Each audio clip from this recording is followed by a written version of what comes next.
이번 시간에는 9번째 챕터 집행관리로서 BH형 사업의 인건비 집행 등록에 대해서 살펴보도록 하겠습니다. 9번째 챕터는 먼저 첫 번째 참여인력 관리, 그리고 두 번째 인건비 집행관리 순으로 함께 보도록 하겠습니다.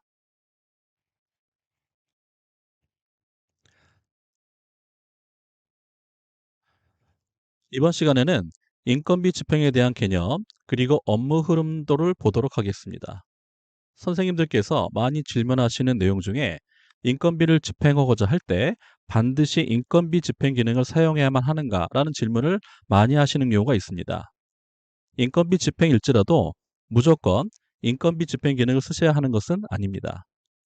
우리가 지난 시간에 봤던 여러 가지 방식 중에 전자세금 계산서를 이용한 증빙 방식, 그리고 보조금 전용 신용카드를 이용한 증빙 방식, 그리고 기타 증빙 방식, 이런 방식들을 순차적으로 살펴봤습니다.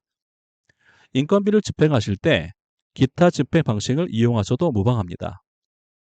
하지만 이 인건비 집행관리 기능을 따로 만들어 놓은 이유는 만약에 우리가 기관에서 관리하고 있는 인력의 수가 많다면 한 명 한 명 집행정보 등록을 하는 부분이 굉장히 큰 업무량으로 다가올 것입니다. 관리하시기 쉽지 않다는 얘기겠죠. 그래서 이런 경우에는 인건비 집행관리 기능을 이용하셔서 좀 더 쉽고 빠르게 원활하게 관리하실 수가 있습니다. 자, 그럼 업무 흐름부터 보도록 하겠습니다. 우리 보조사업자분들께서 먼저 참여 인력 관리를 하십니다. 무슨 뜻이냐 하면 우리 인력들의 정보, 급여 정보라든지 급여 계좌 정보들을 미리 등록을 시켜놓는 과정을 이야기합니다. 그러니까 신규 인력을 등록하는 이 시기에서는 조금 수고를 해주셔야 됩니다. 만약에 우리 참여 인력이 100명 정도 된다고 하면 100명의 정보를 미리 등록을 해놔야 한다는 것입니다.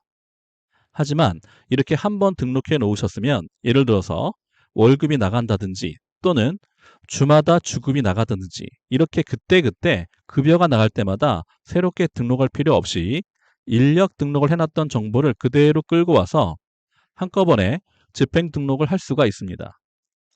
인건비 집행 기능을 이용하지 않았다면 우리 인력이 100명이라고 가정하면 100명의 집행 정보를 월마다 한 명 한 명 따로 등록하셔야 했을 겁니다. 하지만 인건비 집행 등록 기능을 이용하시면 처음에 100명의 신규 인력을 등록해 놓으셨다라고 했을 때 인건비 집행 등록의 경우 참여 인력 등록해 놓은 정보를 끌고 와서 하기 때문에 훨씬 수월하게 하실 수가 있습니다. 비예치형의 사업의 경우에는 예치형과 다르게 이미 자부담 계좌로 보조금을 교부받은 상태이므로 인건비 집행 등록까지만 진행하시면 됩니다. 집행이 완료되기 때문에 집행 요청과 집행 이체는 생략된다고 보시면 됩니다. 그럼 다음 시간에는 어떻게 참여 인력 관리를 하는지, 그리고 인건비 집행을 어떻게 등록하는지에 대해서 알아보도록 하겠습니다.